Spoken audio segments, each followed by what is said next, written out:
जागतिक ग्राहक दिन ज्या वस्तूवरती आपल्याला ज्या त्या कंपनीनं जे जे काय त्या वस्तूमध्ये लिहिले आहे ते त्याच्या वेस्टर्नावरती छापलेलं असतं।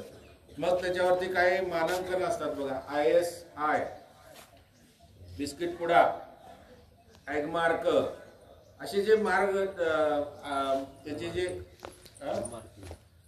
MRP, त्याचं वजन ते छापलेलं असतं।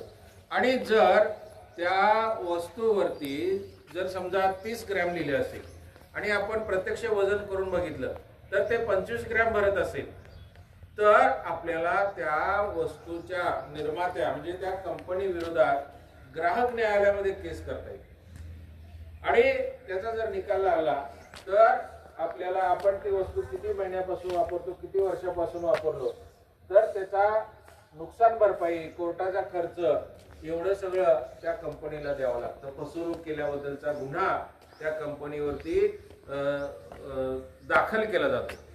मग हे जी ग्राहकांच्या संदर्भातली जाणीव जागृती आहे, त्यांचे अधिकार हक्क आहेत, तर तो हक्क अधिकार आज 14 मार्च हा ग्राहक दिन आहे।